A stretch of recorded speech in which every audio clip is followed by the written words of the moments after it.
Okay, so we already took out the core, so we got all of the air pressure out of here. Now we're gonna go ahead and mount this on the machine to take this tire off. So, first thing you can do is you can either take this tire and just screw it on by yourself, or if you're lazy like me, you can use the first pedal, which actually lifts the tire up. And then it's got rollers, so you can roll it on to the spindle. Once I let go of that pedal, then it's time to really drop it down. So it's really important that on this tire assembly, this wheel assembly, you want to make sure that this little metal thing is inside one of these holes. So when I set it down, it's not on there. I'm going to go ahead and reposition that. So now it is inside one of the holes. Now I'm going to go ahead and center this onto the spindle. Alright, now I want to go ahead and lock this assembly down onto the machine so that way it doesn't move when I'm trying to take this wheel off. So I'm going to slide this in, push down, and then turn it right. Now that it's in place, I can go ahead and lock this wheel down by squeezing these tabs, letting it drop, letting go of the tabs, and now screwing it into place. So that way it's nice and secure. Now we're ready to begin. So I'm going to go ahead and use this lever to move this assembly. If I push down on it, it's going to move one way, and if I pull up on the pedal, it's going to move it the opposite way. Now if you're using a fully automatic tire machine, you're going to want to start off by telling the machine where the TPM sensor is, so that way at any point in time when it is rotating, it doesn't crunch or break this sensor. Since this one is not a fully automatic tire machine, I can start wherever I want to. I just have to be mindful of where the sensor is, so that way when I'm bringing the rollers and the arms down, I don't break that sensor. So the first thing we're going to want to do is break the top bead and the bottom bead, so that way we can start taking the tire off of the assembly. And by doing that, I'm going to bring down this upper roller. And by using the diameter control buttons on the side, I'm going to bring this in so that way it almost touches the edge of this roller. Bring it down. That looks about right. So now I'm going to indent the upper roller and then operate this pedal so that way the assembly rotates while rolling this bead off of the wheel.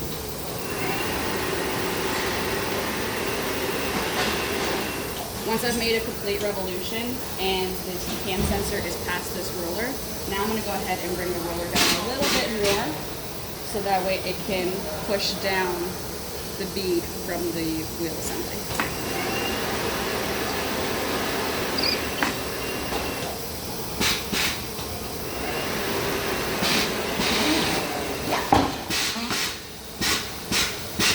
Now that it has popped the bead off of the wheel, I'm going to go ahead and lift up a little bit just so that way when I do complete this revolution, I don't break that sensor.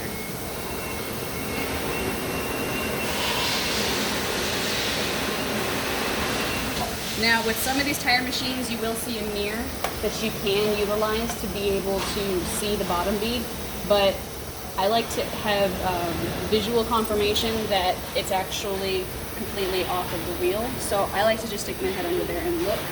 I'm going to lift the lower roller, indent it just like I did with the top roller, rotate the tire,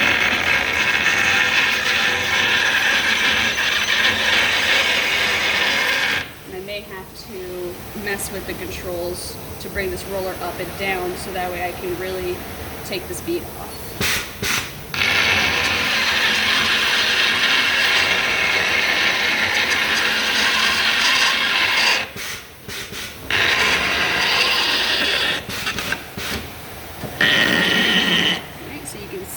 It is now off of this rim, but I'm going to go ahead and complete the revolution so that way the bead is completely off.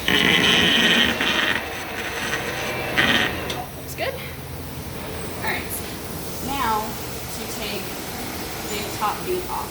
What I'm going to do is I'm going to make sure that this TPM sensor is on the other side right here, so when I bring this arm down, I won't break that sensor. Now I'm going to operate the controls to bring the tool head down.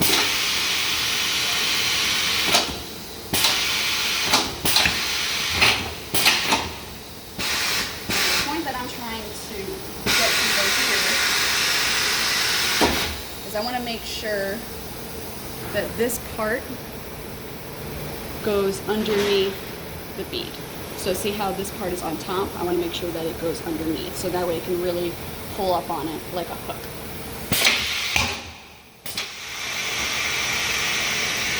Up on it. Alright, so now that we've got the bead hooked on the tool head, I'm going to go ahead and rotate the assembly so that way it can start bringing this bead off of the wheel.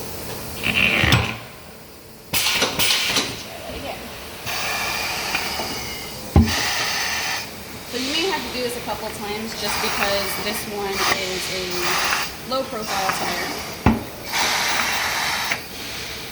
And that's a really cool thing about this machine is that it has this extra arm on here that you can use to manipulate the tire however you need to.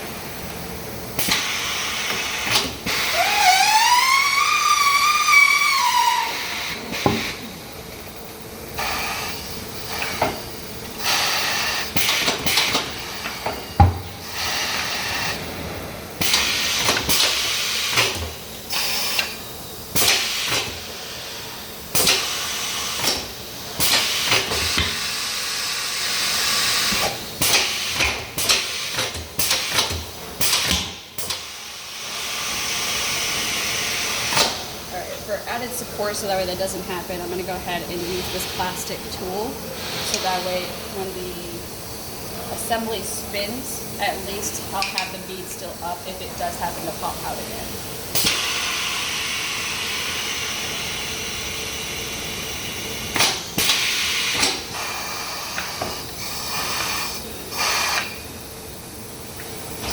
What I'm doing right now is just making sure that the bead reseat so that way this tool head goes.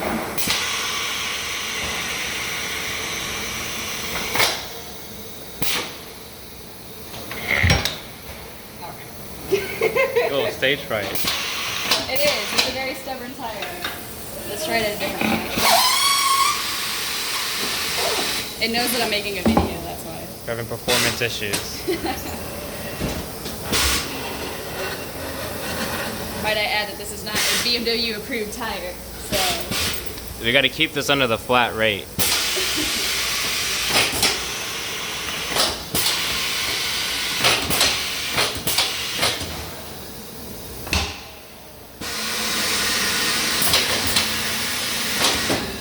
Hoping to get this all in one go.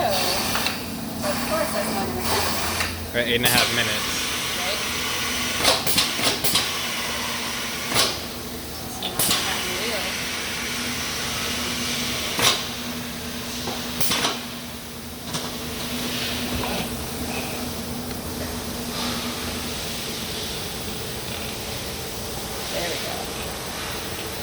Beautiful.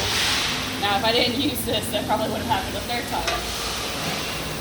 Okay, so again, I'm going to make sure that the tire pressure sensor is away, because now that I have the top bead off, I have to take the bottom bead off. So what I'm going to do, use the tool head.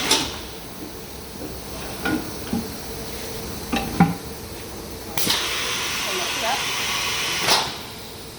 And the reason I want this sensor away from this area is because to take the bottom bead off, I'm going to have to lift the lower roller up so that way it comes over the lip of this rim. And if the sensor's in that area, it can potentially be damaged. So now I'm going to lift the lower roller. You can see it right here. And then I'm going to indent it. And now I just have to rotate the assembly again.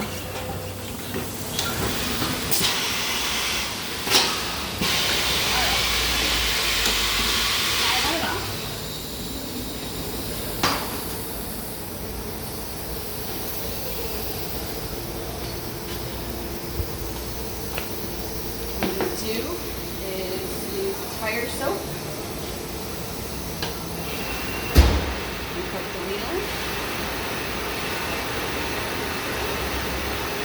And I'm going to bypass the sensor because if you put this soap on there, it can mess with the electronics. So Stay inside the lines. Yes. So I'm just gonna leave that sensor alone.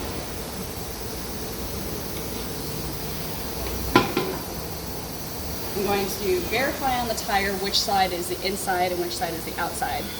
So I need to flip this around.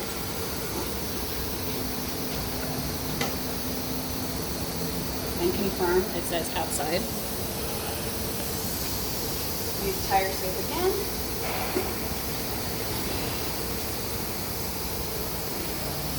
To coat the tire. Now, one thing that a lot of people like to do is they like to just take the tire and they like to just put it on there so that way the bottom bead seats. I'm not going to make a fool out of myself doing that because I'm not strong enough. So I'm just going to seat half of the bead and then I'm going to bring the tool head down.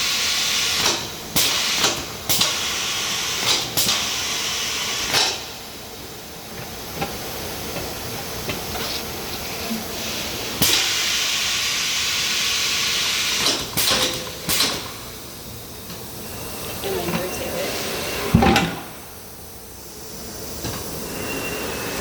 Now again, making sure that this is past these rollers. I'm going to bring the upper roller down.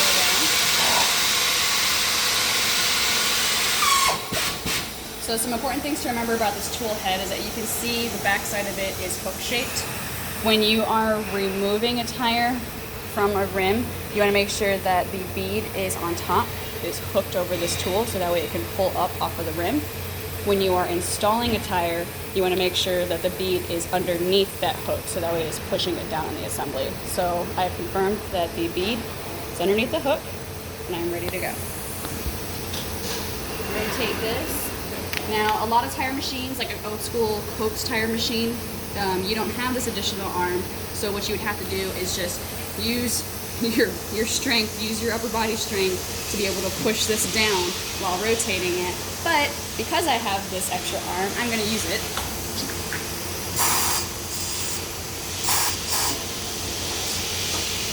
Rotate it.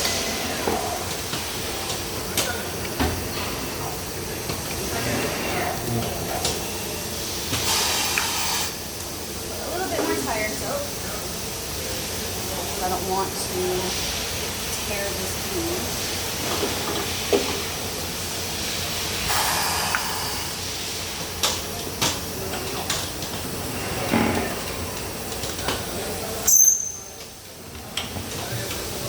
Again, this is not a habit.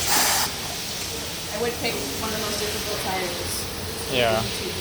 Super low profile. But if you can do this tire, then you should be able to do any tire. So. You have a lot of meat to work with.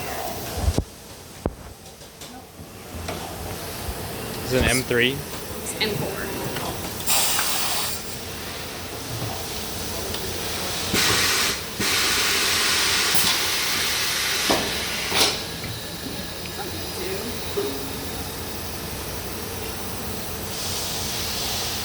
Basting the tire.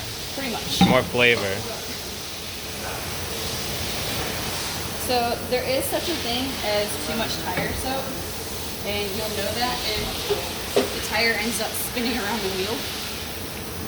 But in some cases, you just gotta add more.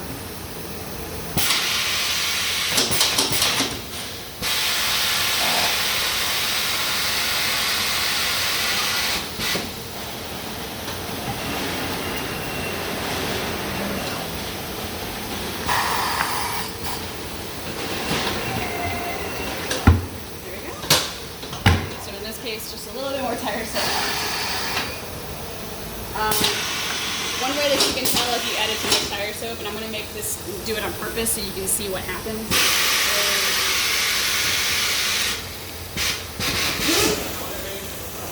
If that happens.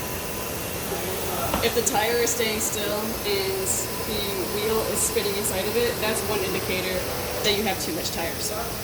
But I went ahead and just pinched the tire to hold it in place just so you can see what that looks like.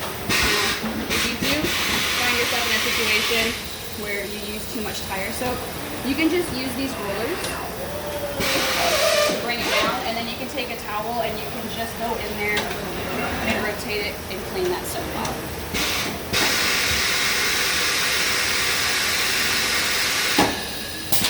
Make sure all of the arms are out of the way. Now I'm going to take this hose, operate that pedal to inflate it.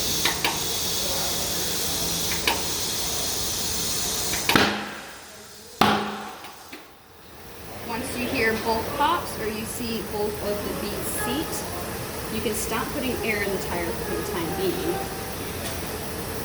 Because now we're going to put the core back in. So I have this tool and then the core. I'm going to hold those together. Make sure you hold on to them tight because under air pressure this thing can turn into a little bullet. So twist it into place. And this particular tool that I have, it actually clicks when you reach the torque specs, because yes, there is an actual torque spec for that core, which is barely anything. Now I can go ahead and add the air back on that. I can monitor this gauge right here to see where I want to fill the tire at.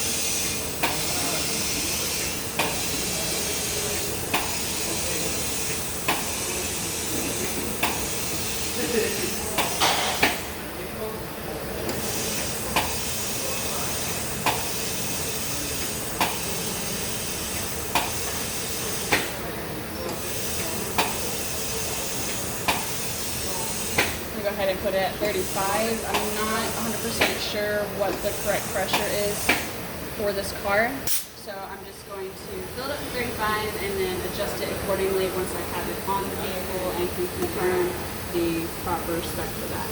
So now that it's all ready to go, what I can do is pinch these once again, lift it up, press down and rotate to the left about 90 degrees, lift up and out. And now I can just take this wheel off, or I can operate that pedal again.